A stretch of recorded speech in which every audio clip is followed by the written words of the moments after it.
On today's show, we've got all the details on Flash War, one of the most critical storylines that DC is publishing. So get ready for DC All Access.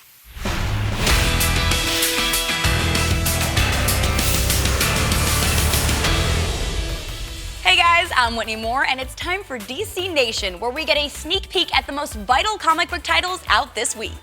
It was interesting, when we did Rebirth, we kind of called the line. So there are a lot of books that, characters that kind of lost their books. And so we wanted to have a place for those characters. And then we also wanted to differentiate Detective from Batman. And so James was able to kind of make it more about the Batman family and have all these different characters that you've typically seen in Batman mythology kind of pop in and out. And you could tell that he really grew up on like late 80s, 90s team superhero books. He's really great at finding voices of different characters and kind of overlaying different arcs of characters over each other, which is essential, I think, when you work on a team book. I got to work with him on Immortal Men, so he's super creative, super collaborative. He's not one to say, no, I don't like that idea. If he doesn't like it, he doesn't let on in that he'll go, well, what if we did this? He almost comes up with a better kind of option or alternative idea. And so you can see that he's constantly kind of rewiring, rebuilding on the fly. And I think when you look at something like Detective and what he's done with the mythology there, you could see all that at work. It's just that he's basically taking these characters from point A to point B and really just masterfully kind of weave all their different story arcs together. Yeah. So let's talk about Doc Schoener. This is his first time coming onto this project. Sure. Tell me about his art. Tell me what you like about it. Yeah, so Doc is a fresh voice in that his stuff looks really different from a lot of other superhero art. It's clean, it's, I wouldn't say it's retro, but it definitely has a nod to the past, but it's clearly contemporary at the same time. What we love about it is super strong storytelling, obviously an affinity love for the characters, and what he's doing with the Terrifics is amazing. Obviously you've got a lot of different types of characters between Metamorpho and Plastic Man, and he brings a sense of playfulness and fun to the characters, at the same time kind of establishing that, hey, there are some real stakes here, that this is a real kind of dramatic story at the same time. I can't wait to read it. So I want to touch off something that you said, which is that his style is sort of retro but also modern. Right. Can you describe what that looks like to me? Because Sure, yeah, because those are completely different words. Okay, so when I say something looks retro, probably like a cleaner, slightly thicker line, that's more elegant. There's none of this kind of cross-hatching. It's just a really clean, playful style, and that's kind of the roots of modern comic book art, right? And then I say it's contemporary because of the way he composes panels, the fact that he animates the characters in such a way that they kind of jump off the page. There's a whole approach to taking things in the past and kind of modernizing it. And it's done through line weights and, again, storytelling. What are you, some sort of professional artist? This is the kind of stuff, when I look at it, it may take you guys 15 minutes. It takes me 3 hours to read a comic book. I'm like looking at every line and going like, that looks like a Carmine Infantino line from Flash number 28 from 1948. So also we have Flash 47 out today, which starts the Flash War. What can you tell me about that? Yeah, it is Joshua Williamson's big magnum opus. He's basically pitting Barry Allen against Wally West, or is he? I mean, there's so many other characters he's bringing in. There's Return of Zoom, and so he's really using the opportunity to really establish the hierarchy of the Flashes and what's this world like now that Wally West was reintroduced through Rebirth. Do you have a favorite Flash? I do. I like the original Barry Allen. That's the one I grew up on. He was the guy that was super fast and always late. I could identify with that, so I always loved the core original Justice League from the 50s. So we have a fan favorite, Howard Porter, who is picking up on Flash 47. He is also retro and very contemporary. No, Howard Porter is amazing. All right, he did this fabulous run on Scooby-Doo. People might know him from his artwork on Justice League. His stuff is just like gnarly. It's got like all this like detail, and it's just there's like a texture to it, and it's hard to describe, but it's in the line work, it's in the forms. It just has a really kind of noodly kind of quality to it, and when you see his take on Flash, He actually kind of made it look a little edgier, I think, maybe to bring out some of the velocity of the lines and the fact that it's the Flash. So I think it's a really interesting take on the character, and yeah, he's always been a favorite of mine, and he does amazing work. I love it. Yeah. That's awesome. Yeah. Well, thank you so much for sitting down with me, and I cannot wait to read these comics next week. Those are just a few new titles for you to check out, and here's a look at everything DC is releasing today.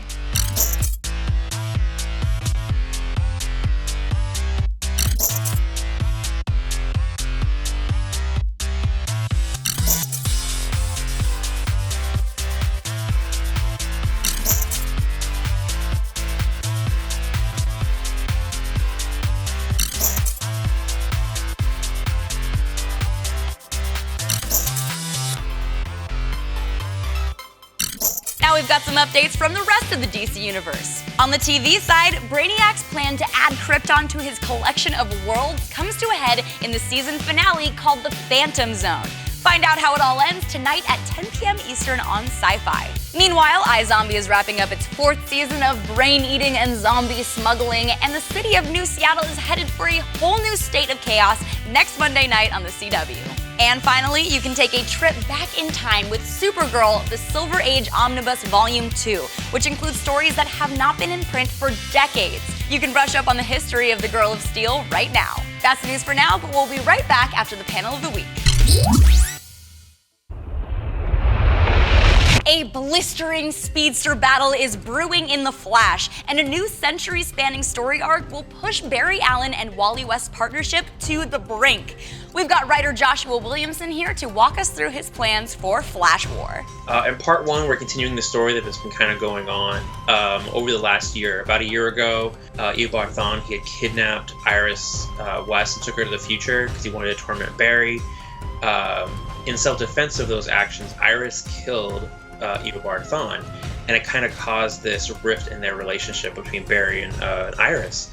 Now, we fast forward to now, and Barry and Wally have been having some problems. Barry and Iris have pretty much made up from that situation, but someone has to answer for the death of Eobard Thawne, and so this judge, he sends the Renegades, which are the 25th century version of the Rogues, who are actually like time cops. He sends them back in time to get Iris. And so that's one of the major things that's happening in this issue is the Renegades show up to get Iris to bring her to the future. But if you've been reading the book, you know that the Flash annual that came out in January, the judge is actually Hunter Zolomon.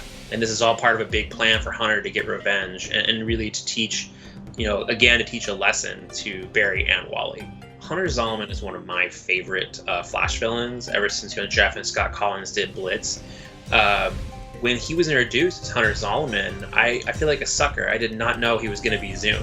I remember reading the issue, it was 197 when it was revealed he was going to be Zoom, and I was genuinely surprised. I couldn't believe it. And ever since then, Hunter Zolomon's been one of my favorite villains, and I always wanted to use him in the book, and we weren't able to. And part of why we weren't able to is I wanted to make sure if we ever use Hunter, because Hunter is a Wally villain, that Wally was in the book. So the moment we knew Wally was in the book, I knew that Hunter had to be the big bad or a big part of Flash War. The role that he is playing is that he's the antagonist. Like he really believes that the only way to be a true hero is to understand tragedy and to have experienced tragedy and know that you have to take risks and go the distance to save the people that you love. And so he's going to push Barry and Wally to experience that and really make them understand how far they need to go. And he feels like for them to really get it at this point, they need to fight each other. And the winner of this battle between these Flashes, then that Flash who comes out of it will really understand. So Barry and Wally, ever since Wally got back from being trapped in the Speed Force, I feel like they've been ignoring some of the issues they've had with each other and some of the resentment of, Wally had been the Flash. He remembers enough to know that he was the Flash at one point and that was kind of taken away from him. And he said back then, like, this wasn't your fault, but there's still a level of resentment there. Wally was always in Barry's shadow, but then kind of surpassed that shadow. He ran out of it and it was his own man, but now he's kind of back to being the sidekick a lot of ways. And I feel like that is there's frustrating aspects of that. One of the things between both Barry and Wally is they're the nicest guys, but right, like there's always that but. There's always something, and part of that is because they always in creating this identity of being the nice guys, of being the hopeful guys, sometimes they will just brush aside things that they know are conflicts between them, and they've been doing that for a long time. And now that's starting to come to a head. During the Gorilla Grodd storyline we did, which is called Perfect Storm, the two of them are around each other, and Barry could say to Wally, like, you haven't done anything since you got back. You need to grow up, become your own person, and start getting your life going. And then Wally can be like, well, what are you doing? You're being a jerk to everybody. And that kind of, those things just kept building up. And they've sort of made up, but at the beginning of the story, you can tell they're butting heads, and it's just gonna, Hunter is really just gonna manipulate them and use these real genuine emotions they're having or frustration they're having, and he's gonna use it against them to make them fight. The relationship between Barry and Kid Flash will change, and then there will be some surprises with Barry and Iris's relationship that you'll start to see after Flash War. There are some really big changes that come to the Flash mythology, and so there's going to be some really big stories coming out of it in Flash, and then another title that I think will be announced soon that'll be part of a bigger event that's going to be coming down the line that people will see announcements for soon. And then just the mythology of the Flash family is going to change so drastically. You're going to see how that impacts the family, and by the end of Flash War, you'll see that there is a really big future for the Flash family. That's it for this episode, but remember that you still have time to enter to win the Dark Days The Road to Metal hardcover, plus a Batman black and white statue. For your chance to win, visit dccomics.com/watchandwin and fill out the form with your information. It's so easy. Even your little brother who gave himself a face hickey with a vacuum cleaner could do it. Good luck, and we'll see you next time.